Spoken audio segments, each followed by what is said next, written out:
Welcome to our robot verification and validation video. This product development follows the V model to ensure traceability for the entire product lifecycle.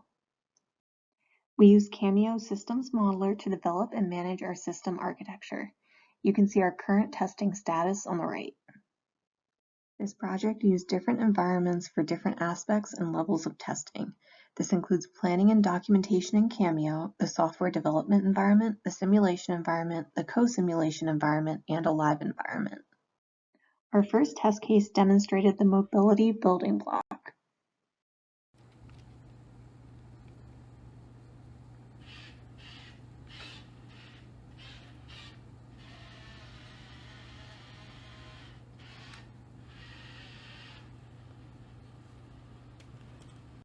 Our first test case of the fully assembled product proved ease of maneuverability around furniture.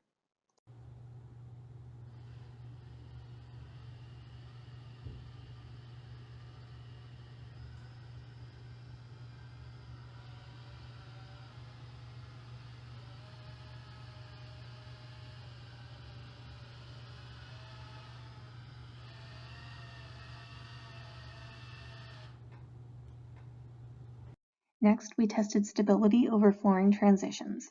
This test case failed. Tip-over calculations should have been performed in 672 to ensure the product's robustness. Take a look at our predicted center of gravity.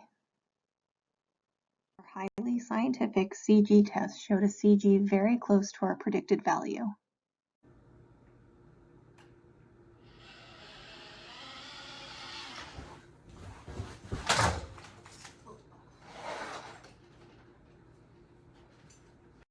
Next, we tested maneuverabilities through doorways outside visual range.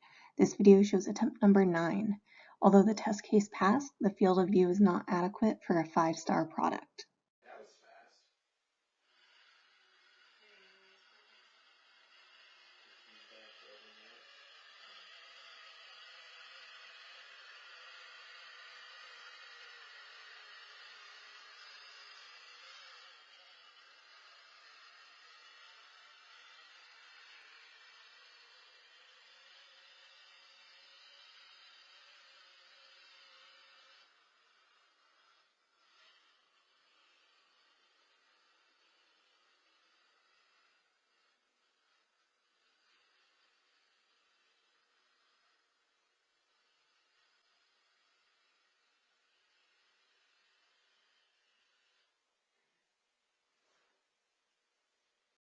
Battery life was tested for a hide-and-seek use case. The robot was commanded to drive in a circle for 30 minutes.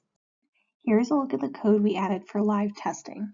We automated the testing process by logging velocity data, logging battery data, and reporting failures.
Here is an example of our testing console logs and fault management.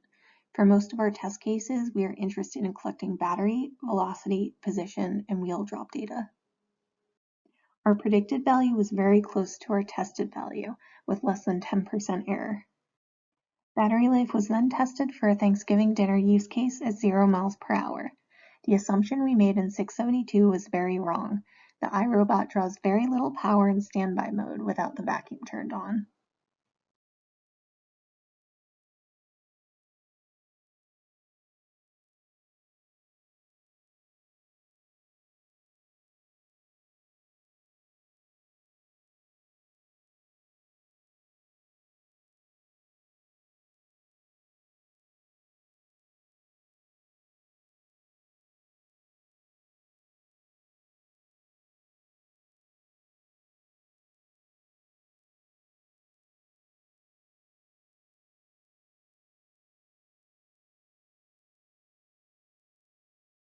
Simulation testing helped the team learn ROS.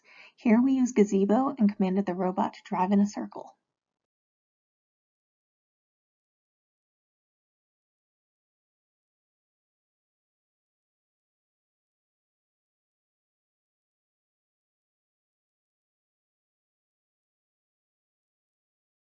Here's our first attempt at driving the robot in Gazebo. The physics were very different from real life. It felt like the floor was very icy. This is an example of the co-simulation Gazebo environment with a Wi-Fi Xbox controller. It was very difficult to navigate with the Gazebo Physics API. Maneuverability was much easier and worked as expected in the live environment shown previously.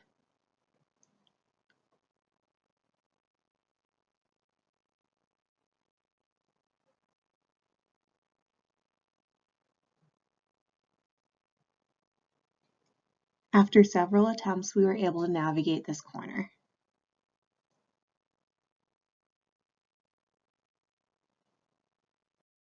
For attempt number 2, we did some parallel testing to save time and money. This maneuverability test case also recorded position data for future auto navigation development.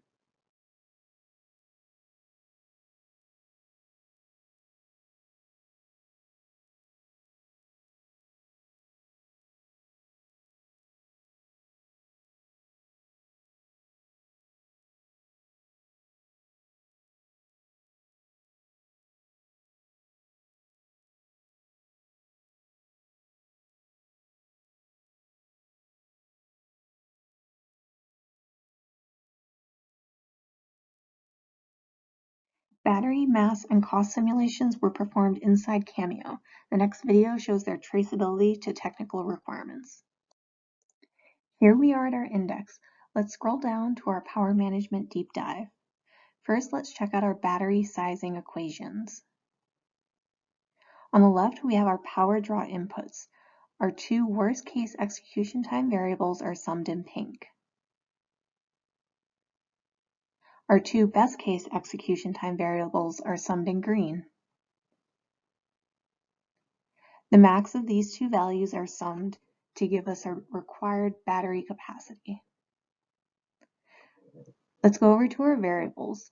The required battery capacity is unknown before the simulation is run. Now let's run the simulation. Our calculated battery capacity is 7,800 milliamp hours. Let's round up to 8,000 milliamp hours since we can buy that battery on Amazon. Now let's go back to our index and check out our mass, power, and cost analyses. Our robot breaks down into the chassis, wiring harness, iPad Pro, and iRobot Create.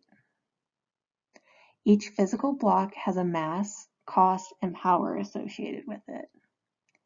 These values roll up to the top-level assembly.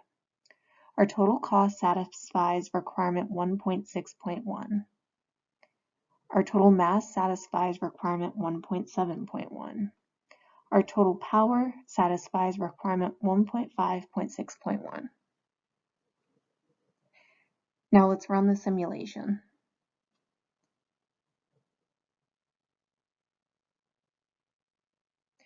Looks like our design fails. Our total cost satisfies its requirement to cost less than $2,000.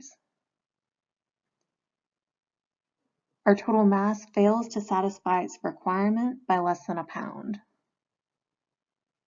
And our total power satisfies its requirement to draw less than 8,000 milliamp hours. The next video shows a tip-over simulation attempt. The team attempted to induce a simulated tip-over by driving the robot up a ramp. However, as soon as we turned on the Gazebo Physics API, the robot would tip over before any directional commands were given. We verified before and after tests that the mass and CG were set correctly, however ran out of time to get the simulation running correctly. Our Cameo model was validated for full traceability and robustness. Here we are back at our index. Let's check the entire model for traceability. First, let's check out our derived technical requirements from customer wants. In blue, we see the traceability roll-up between customer wants on the left and requirements on the top. A roll-up of 0 would indicate an element without traceability. Everything here looks robust.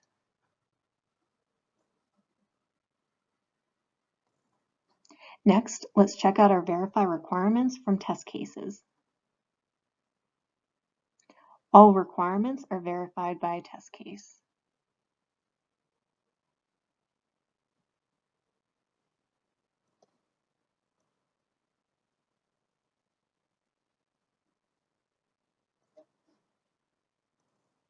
Third, let's check out our verify hazards from test cases. We have our risks on the left and test cases on the top. All risks we wish to verify are covered by a test case. Next, let's check our logical to physical traceability. All logical blocks on the left are allocated to a physical block on the top.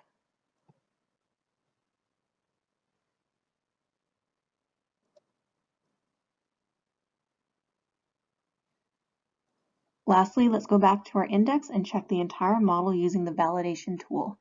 Cameo validation checks the accuracy, completeness, and correctness of a model, marks invalid elements of the model, and suggests solutions. Here we see only 7 warnings with no errors. These warnings were ignored with justification. Let's navigate to the diagram where these warnings initiate.